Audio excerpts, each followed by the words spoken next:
예, 이제 이사야 1장에서 39장까지 매일 성경 스케줄에 따라서 저희들이 이제 한 달 반 정도 말씀 묵상을 하게 됩니다.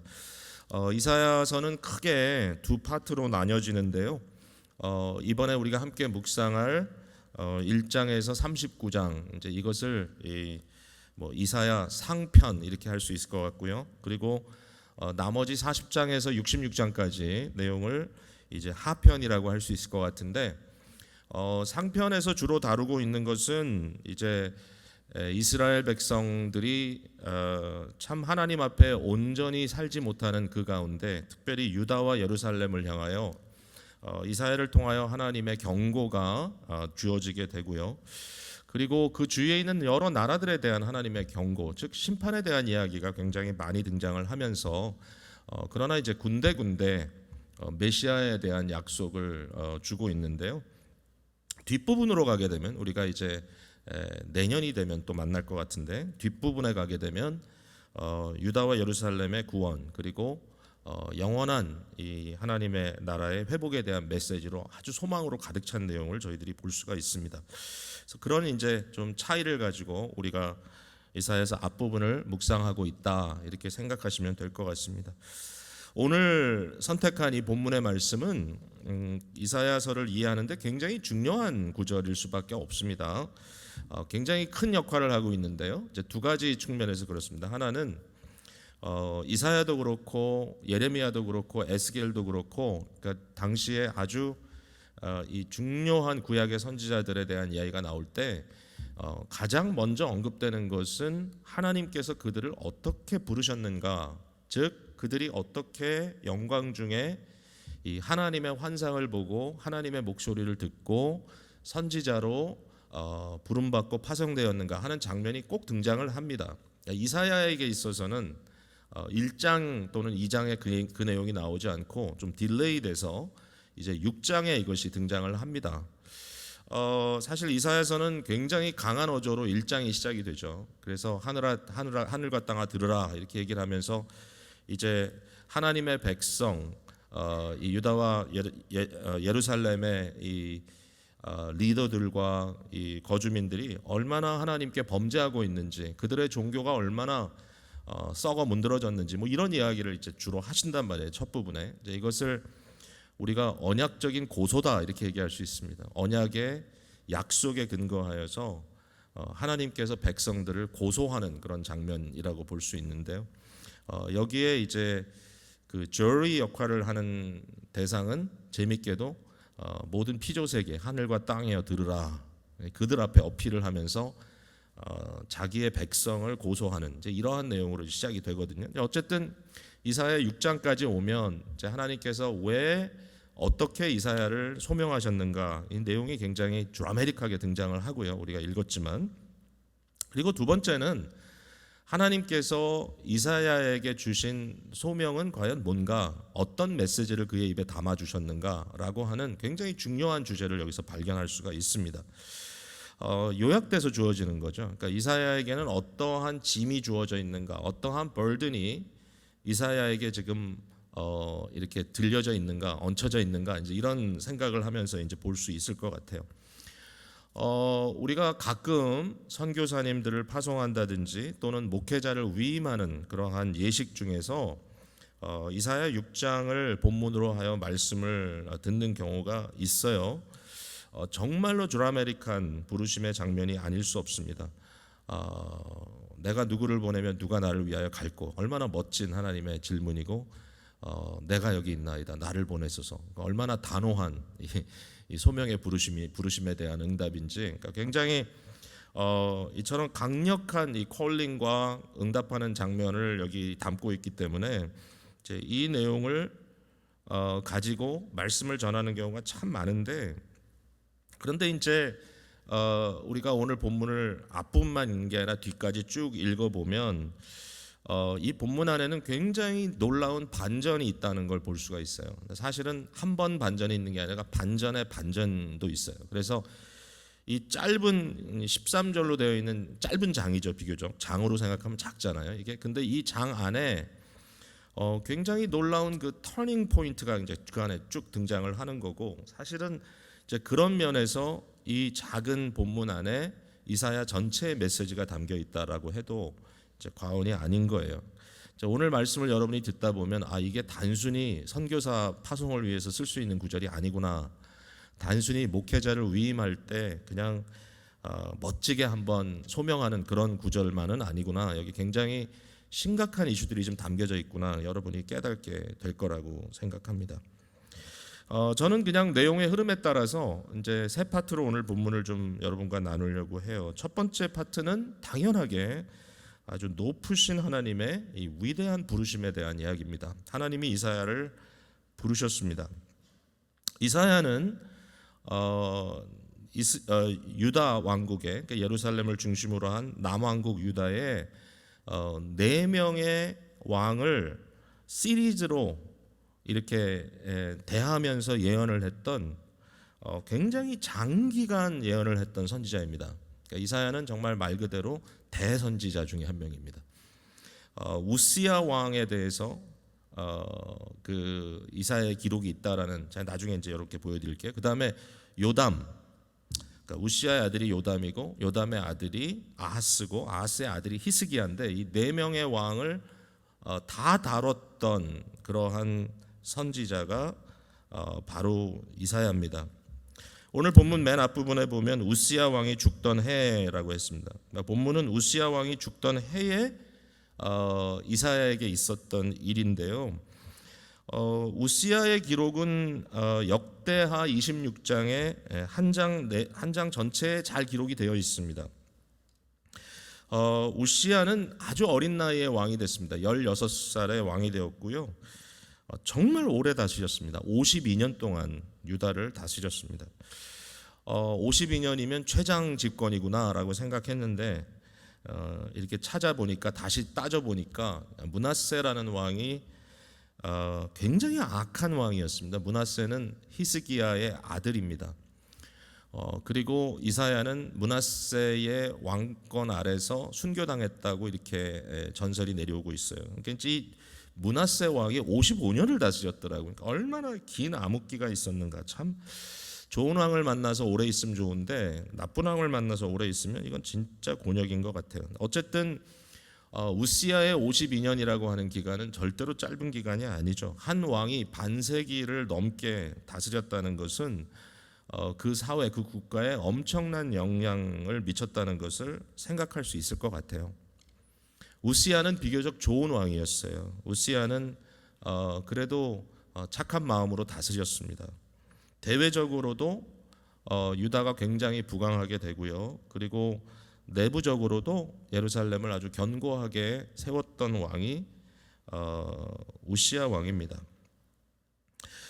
역대하 26장 15절에 보니까 이런 말씀이 기록되어 있습니다. 그의 이름이, 그러니까 우시야의 이름이 널리 퍼짐은 기이한 도우심을 얻어 강성하게 됨이었더라 그랬습니다. 그러니까 우시야 그러면 우리가 이 구절을 아마 생각하면 될 것 같아요. 하나님의 기이한 도움을 받았던 왕이다. 얼마나 명예로운 말입니까? 그러니까 우시야는 굉장히 훌륭한 왕으로서 하나님의 큰 은혜를 받았던 사람이다. 이게 우시야예요. 52년 동안. 근데 이제 그 역대하 26장의 기록을 보면 이제 후반부로 내려가면서 굉장히 슬픈 기록이 거기 들어가 있습니다. 여러분 아시다시피 우시야가 말년에 문둥병이 들어서 결국은 왕이었지만 왕의 노릇을 못하고 그 아들 요담이 일찍부터 아버지의 자리를 대신했다라는 기록이 있고, 쓸쓸하게 죽었고 그가 왕의 묘지라기보다는 그 옆에 뜰에 묻혔다라는 그런 뉘앙스로 기록이 돼 있습니다. 문둥병자였기 때문에. 왜 그렇게 됐는가? 그 바로 트랜지션이죠. 조금 전에 제가 읽었던 구절은 15절입니다. 26장 15절. 그의 이름이 멀리 퍼짐은 기이한 도우심을 얻어 강성하게 됨이었다. 근데 바로 그 다음 절에 무슨 얘기가 나오냐면은 그가 강성하여짐에 그의 마음이 교만하여 악을 행하여 그의 하나님 여호와께 범죄하되 그랬습니다. 그래서 이 왕이 하지 말아야 될 일을 하려고 했습니다. 그러니까 하나님께서 구약 이스라엘의 그 나라를 세우시고 거기에 이제 일꾼들을 세우셨잖아요. 왕도 세웠고 뿐만 아니라 이미 오래전에 선지자들을 세우셨고 또 오래전에 제사장을 세우셨습니다. 제사장과 선지자의 역할이 있습니다. 물론 그들이 잘못하는 경우도 있습니다. 정권에 아부하고 정치적인 사람들이 되어서 자기들이 잘 살고 누리기 위해서 진리를 포기하는 경우들이 있었습니다. 그러나 일반적으로는 왕과 제사장과 선지자는 서로 체크 앤 밸런스를 해야 되는 중요한 직분들이었습니다. 제사장은 성전을 섬기는 일이죠. 근데 우시야 왕이 52년 동안이나 예루살렘을 중심부로 다스리다 보니까 마음에 어떤 생각이 들었냐면은 이 사람들 필요 없다. 아마 그 당시에 제사장들은 젊은 제사장들도 있었던 것 같은데 이제 이 사람들이 굉장히 패기 있게 일종의 좀 개혁을 주도하는 인물들이었는지도 모르겠어요. 이제 이 사람들을 물리치고 자기가 직접 향을 피우고 하나님께 이 성전의 그 역할을 하겠다고 이제 들어간 거예요. 그러니까 안 되죠. 아사랴라고 하는 제사장이 용감하게 앞장서서 80명의 제사장을 이끌고 왕을 막아섭니다. 근데 이 왕이 그걸 해요.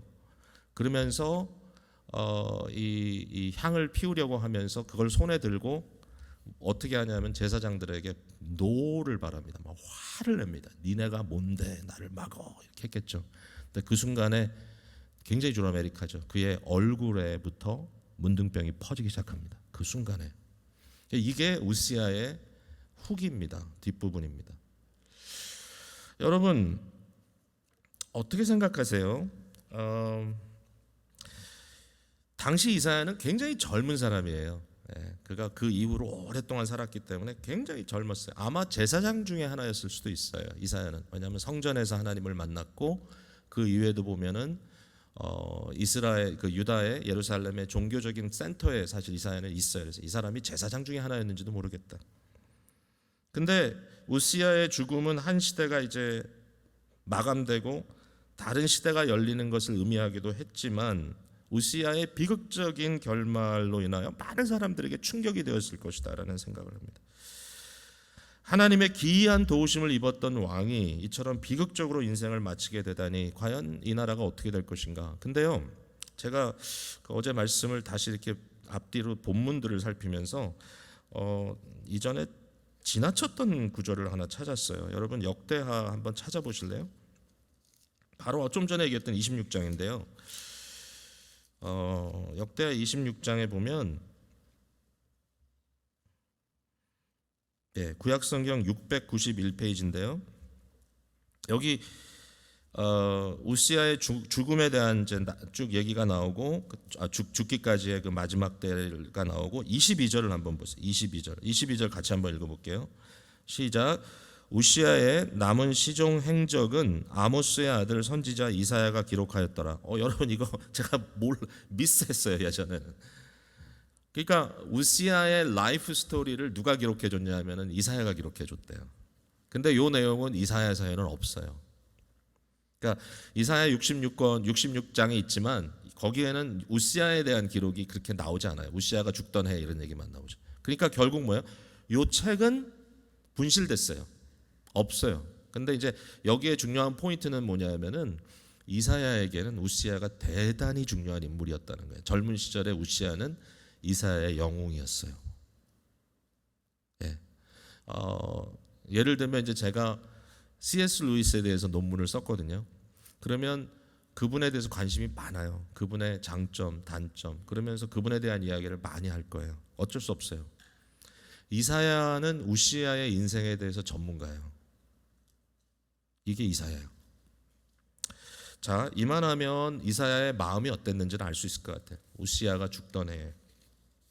이때에 이사야가 본 것은 높이 들린 보좌입니다. 하늘 지성소를 본 것 같아요.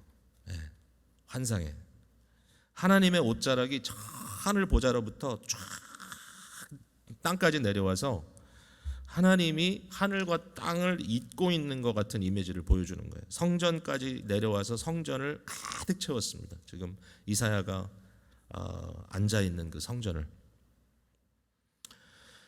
하나님 앞에서 이 하나님의 왕권을 보좌하는 이 천사들이 나옵니다.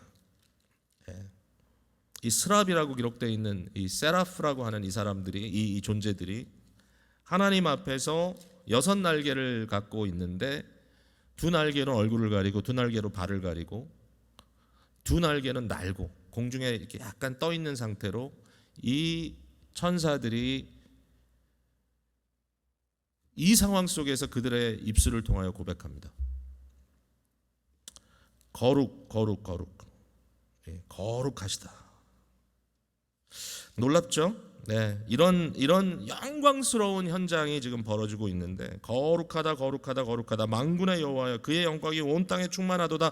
이 말이 얼마나 대단한 볼륨으로 들렸는지 지금 이사야가 서 있었던지 앉아 있었던지 하여튼 있던 그 자리가 떨리기 시작합니다. 진동을 합니다. 그리고 성전이 영광의 구름으로 또는 연기라고 표현되어 있는데 스모크로 가득 찹니다. 이것은 하나님의 영광을 보여주는 겁니다. 무슨 얘기일까요? 이사야는 인생에 우시야라는 왕밖에는 모르고 살았습니다. 그의 젊은 시절을. 그런데 우시야가 죽었고 이사야는 우시야를 흠모했고 우시야의 종말에 대해서 굉장히 비통해하고 우시야의 인생을 기록으로 남겼던 사람인데, 우시야가 죽은 후에 이 나라가 어떻게 될 것인가 고민하는 그의 마음속에 진정한 왕이 누구인지를 보여주는 장면입니다. 52년의 우시야의 영광은 아무것도 아닌 거죠. 하나님의 영광을 보았을 때, 이 진짜 왕은 하나님이시구나. 이게 선지자가 보았던 놀라운 비전이었던 겁니다. 하나님이 이걸 보여줬어요. 여러분이 이걸 보았다면 어땠을까요? 이사야가 그때 그 영광스러움 속에 자기가 들어왔다는 이 사실이 얼마나 기이했을까? 얼마나 위대한 일이라고 생각했을까? 우리가 그렇게 느낄 수 있죠. 여러분 기억하세요? 바울이 3번째 하늘에 올라가서 하나님의 보좌 앞에 섰었고 그가 정말 사람이 말할 수 없는 기이한 말을 들었다고 얘기를 합니다. 근데 그때에 바울이 뭐라 그러냐면은 내가 자고할까봐, 내가 스스로 교만하여질까봐 그 고민을 하고 있어요. 거기서 그 하나님의 영광스러운 모습을 보았다. 그런데 이사야의 곧바로 나타나는 반응은 뭐냐면요, 자기 자신이 얼마나 작고 비참하게 느껴졌는지 몰라요. 그 순간에. 자, 이게 뭘까? 여러분, 오늘은 사람들에게 자긍심을 키워주고 어떻게 하든지 기죽지 말라 그러고 하여튼 너는 괜찮아 이렇게 자꾸 세워주지만, 그러나 그게 사람을 고치진 못하죠. 그렇다고 해서 사람이 변하진 않아요. 근데 도리어 이사야의 경우에는 하나님의 위대함을 만났을 때, 하나님이 어떤 존재인가를 만났을 때 그가 경험한 것은 자기 자신의 비천함을 본 거예요. 근데 저는 이것이 얼마나 큰 은혜인지 모른다는 생각을 해봅니다. 하나님의 비상한 은혜를 체험한 우시야는 도리어 마음이 교만하여져서 자기에 대한 스스로의 평가가 한도를 벗어났습니다. 사실 우시야의 입장에서도 그가 하나님의 은혜를 더 깊이 받은 사람이라면 이런 생각을 했을지 몰라요. 한 나라의 왕이 된다는 것이 과연 어떤 일인가? 더군다나 다윗의 가문의 왕이 되어 메시아의 오심을 예배한다는 것이 과연 어떤 의미인가?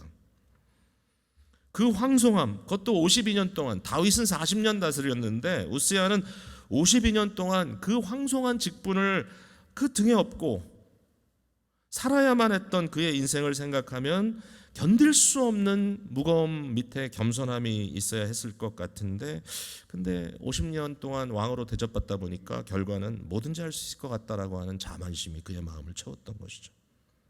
그 이유가 뭘까라고 생각할 때 우시야가 하나님의 기이한 은혜를 받은 사람임에도 불구하고 안타깝게도 그는 하나님의 영광의 참된 모습을 보지 못했던 것 같습니다. 이사야는 진짜 하나님을 봤습니다.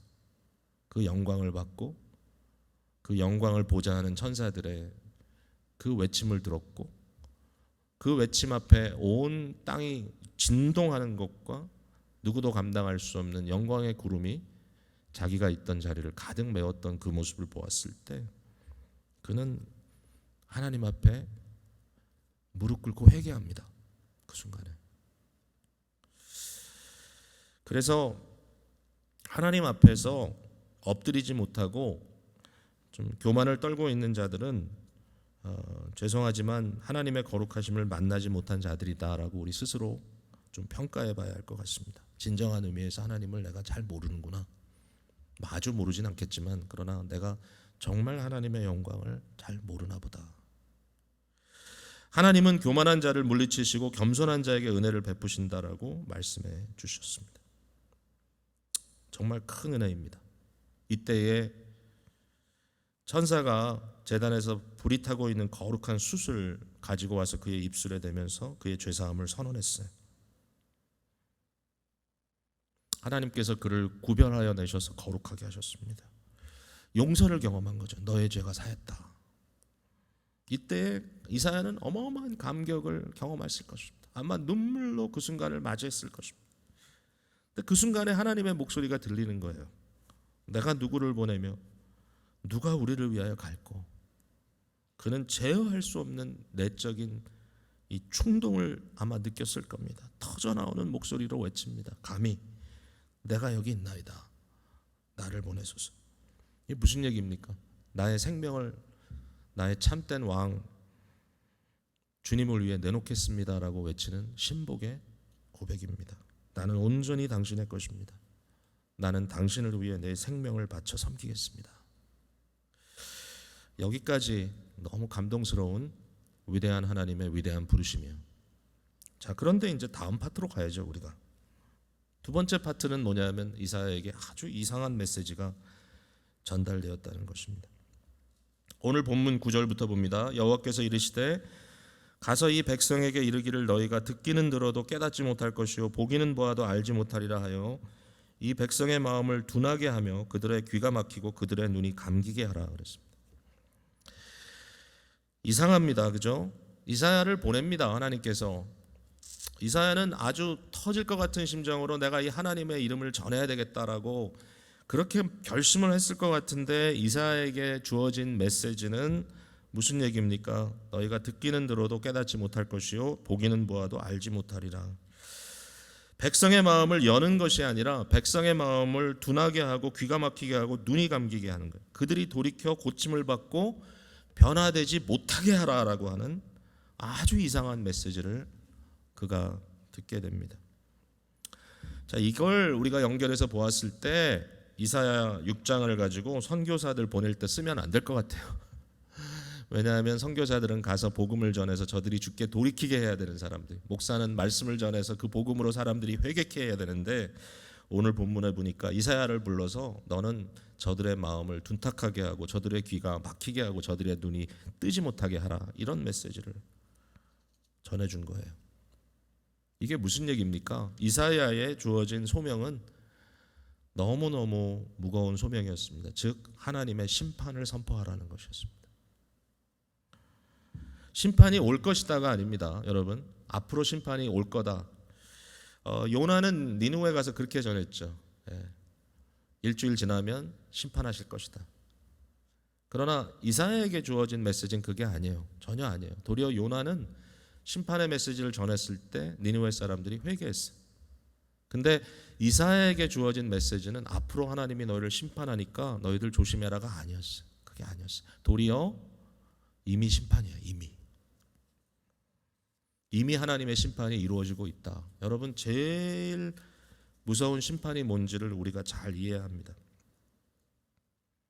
심판은 어마어마하고 무서운 사건이 벌어져서 모든 것이 무너져 내려오고 파괴되고 내가 육체적으로 병들고 망가지고 내가 죽는 것이 심판이 되는 것이다라고 대부분 생각합니다. 어려운 문제가 확 다가왔을 때 내가 뭔가 심판을 당하는구나. 근데 여러분, 진정한 심판은 거기서 시작되는 게 아니죠. 심판은요, 죄 가운데 있으면서 돌이키지 못하는 것 자체가 심판입니다. 회개하지 못하는 게 심판입니다. 최악의 가장 극심한 심판입니다. 이게 하나님이 기뻐하지 않으신다는 것을 분명히 알면서도 거기에서 돌이키지 못하는 것 자체가 심판입니다. 우리가 자주 언급하는 로마서 1장 24절 이후에 하나님께서 그들을 그 악한 길로 내버려 두사 범죄 속에 내어버려 두는 것, 저들의 마음이 둔탁하여 돌이킬 기회를 얻지 못하고 도리어 자신들이 범하는 죄에 대해서 너무 담대한 것, 이게 심판입니다. 너무나 많은 사람들이 회개하지 못하고 자신의 교만과 죄를 떠나지 못하고 있습니다. 이거는 우리가 직접 목격하는 바이죠. 여러분, 내가 죄를 짓고 있으면서도 그게 죄인지 모르고 감사하게도 어느 순간에 덜컹 가라앉는 것 같은 나의 마음을 이 체크하면서 내가 하나님 앞에 범죄했구나라고 느껴질 때 우리는 정말 덜컹합니다. 말 그대로. 이사야를 통하여 하나님께서 주신 메시지는 너희가 들어도 듣지 못한다. 너희가 보아도 보지 못한다. 너희 마음이 이것을 perceive하지 못한다. 그리고 너희가 돌아서서 고침을 받지 못한다 라고 하는 무시무시한 심판의 말씀이었던 것이죠. 여러분, 우리가 우둔해져서요, 상식도 희미해지고, 어떨 때 보면 우둔해져가지고 판단력도 흐려지고, 어떨 때 보면 세상에 취해서 돈의 근심거리에 빠져서 예수님께서 씨 뿌리는 뒤에서 말씀하셨던 것처럼 가시넝쿨 세상의 모든 근심과 걱정에 사로잡혀서 돌짝밭 같은 심령이 되어서 내가 지금 어떤 상태에 있는지, 내가 하는 말이 뭔지, 내가 지금 제대로 생각하고 있는지 그런 것조차도 잘 파악이 안 될 정도로, 아니 모르죠. 스스로 파악하고 있다고 생각하는데 조금만 객관적으로 보면 우둔하기 그치 없는 그러한 모습인데, 내가 그거를 모르고 있다면 이것만큼 긴급한 상황이 없는 겁니다. 여기에서 우리는 사실은 무너져야 되죠. 이사야가 이때 질문합니다. 너무 당연한 질문입니다. 뭐죠? How long, O Lord? 언제까지니까? 그랬더니 하나님께서 이미 북왕국, 이제 이스라엘은 이제 망하게 되었고, 이사야가 보는 눈앞에서 망할 것이고, 남왕국 유다도 이처럼 망한다. 예루살렘이 파괴된다. 완전히 하나님의 이 심판이 팔로우업이 돼서 끝장내는 이러한 장면을 하나님께서 이사야에게 말씀해 주시고 계세요. 자, 이게 이제 1차 반전입니다. 거대한 반전이죠. 누가 나를 위하여 갈고 내가 여기 있나이다. 주여 나를 보내소서. 거기서부터 네가 가서 전할 말씀은 심판이다. 들어도 듣지 못하고 보아도 보지 못하고. 근데 이제 세 번째 반전이 있어요. 그러니까 두 번째 반전이겠죠. 세 번째 스토리. 그게 뭐냐면 선지자 이사야에게 주신 놀라운 한마디의 소망입니다. 그게 마지막 13절에 나오는 거죠. 그 중에 10분의 1이 아직 남아있을지라도 이것도 황폐하게 될 것이나, 뭐 정말 10분의 1까지도 황폐하다 그랬어요. 그러니까 예루살렘에 남아있는 것은 정말 처절한 것만 남아있을 것이다. 그런데 밤나무와 상수리나무가 배임을 당하여도 그 구루터기는 남아있는 것 같이 거룩한 씨가 그 땅의 구루터기니라. 여러분, 나무를 잘라도 구루터기가 남아있대요. 이 얘기를 마지막으로 딱 던지는 거예요. 이 순간에, 이 장면에. 도대체 이 구루터기는 뭔가? 이 구루터기는 뭔가? 이 남은 거라는 이 소망은 과연 뭔가? 자, 여러분 11장으로 한번 가보세요.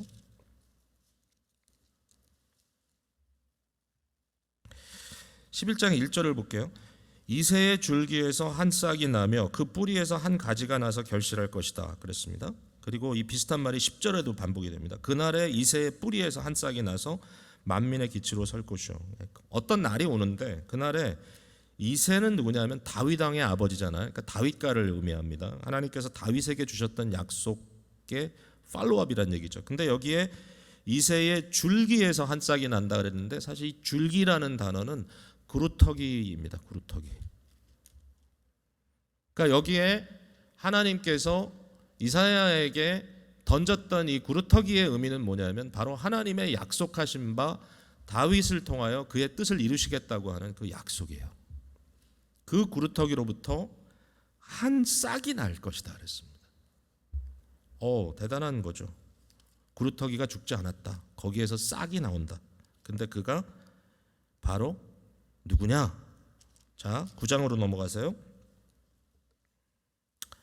6절을 한번 같이 읽겠습니다. 6절 시작.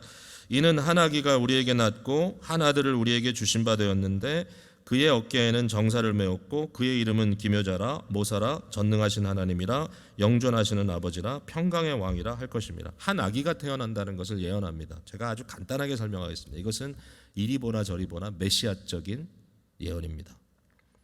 그런데 이게 보통 왕이 아니죠. 왜냐하면은 여러분 이스라엘 사람들 유대인들이 믿는 게 뭡니까? 유일신 하나님입니다. 하나님 한 분이에요. 근데 여기에 보니까 한 아기가 났는데 한 아기가 태어났는데 그를 전능하신 하나님이라 영존하시는 아버지라 부를 것이다 그랬습니다. 이거는 만약에 이것이 어떤 성령의 영감으로 이사야의 글의 성경의 한 부분으로 주어지지 않았다면요, 유대인들 입장에서는 이거는 빼버려야 됩니다. 왜냐하면 이것은 하나님의 신성 모독입니다. 어떻게 한 아기가 태어났는데 그를 하나님이라고 부를 수 있느냐? 이 유대인들의 마인드에는 없는 얘기거든요. 그 당시에는. 그러나 우리는 이걸 알죠. 이게 어떻게 복음으로 성취됐는지, 어떻게 하나님의 아들 되신 그분께서 성육신하셔서 한 아기로 태어나셨는지, 그리고 그는 참된 왕이십니다. 그 어깨에는 정사를 메었고 그의 이름은 기묘자라 모사라 전능하신 하나님이라 영존하시는 아버지라 평강의 왕이라 할 것입니다. 자, 앞으로 한번 또 갈게요. 이것도 이제 여러 가지로 우리가 이해할 수 있는 그런 좀 배경이 있지만 그러나 본문만 갖고 얘기하겠습니다. 7절 14절. 그러므로 주께서 친히 징조를 너에게 주실 것이라 보라 처녀가 잉태하여 아들을 낳을 것이요 그의 이름은 임마누엘이라 하리라. 임마누엘에 대한 얘기가 8장에도 계속 연결이 되지만 이 아기가 누구냐? 궁극적으로 마태복음 1장에 마태는 바로 예수라고 했습니다. 마리아가 잉태하여 처녀가 아들을 낳을 것이다. 그 아들의 이름을 예수라 하라. 이는 그가 만민을 구원할 자이다. 그러면서 이 말씀을 인용하면서 이는 선지자가 예언한 바 처녀가 잉태하여 아들을 낳을 것이요 그 이름을 임마누엘이라 하리라. 하나님이 우리와 함께 하신다. God with us. God child이죠. God child. 하나님이 인간이 돼서 오신 그분. 그러니까 이 구약의 이사야는 분명히 구약인데 예수님에 대한 예언이 가득 담겨 있죠. 신약 성경에 가장 많이 인용된 선지서죠. 결국 이사야의 소망, 그 구루터기의 소망은 뭐냐? 예수님에 대한 소망이죠. 예수님에 대한 소망입니다. 결국 이사야의 소망은 그리스도적입니다. 그리스도가 우리의 소망입니다. 이것이 이사야의 아름다움입니다. 그리스도 중심적이다. 어마어마한 심판으로 말미암아 백성들이 소위 하나님의 백성이라고 일컫는 자들이 완전히 다 쓸어 없어지게 되었지만 그러나 하나님께서는 그의 약속을 끝끝내 지키시는데 그 약속은 구루터기를 통하여 그리스도라고 하는 새싹이 나오는 것이다. 근데 제가 오늘 너무 감격스러운 건 뭐냐면은 이 말씀을 이사야가요 계속 전했어요. 그죠? 그리고 기록했어요. 이사야 40장에 가면 풀도 떨어지고 꽃도 새하고 다 떨어지지만 여호와의 말씀은 영원토록 있다 그랬어요. 이사야는 하나님의 말씀을 받아서 기록했고 그리고 하나님은 이사야에게 백성이 듣던 안 듣던 그들의 귀가 열리던 안 들리던 너는 외치고 너는 그것을 써라. 그리고 그 말씀이 우리에게까지 전달됐어요. 근데 우리에게는 이것이 더블 트리플 아니 10배 100배의 감동이에요. 왜냐하면 우리에게는 그루터기로 말미암아 싹이 나신 그리스도 예수의 메시지를 알고 있을 뿐만 아니라 여러분 중요한 건 이겁니다. 과연 우리는 심판을 받고 있는 자들인가 아니면 은혜를 입고 있는 자들인가? 우리가 예배를 시작하면서 은혜로다 은혜로다. 여러분 은혜가 뭡니까? 그냥 먹고 잘 사는 게 은혜입니까? 아니요.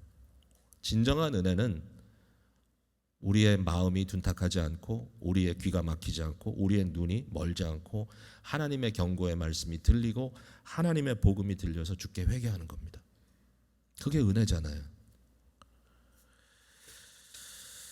자, 여러분 한 구절만 읽어보자고요. 고린도후서 3장 시간이 없어서 제가 많은 얘기를 못 하고요. 고린도후서에는 구약 이스라엘 백성들처럼 당시의 유대인들도 여전히 저들의 얼굴이 가려지고 저들의 마음이 가려졌다는 얘기를 바울이 합니다.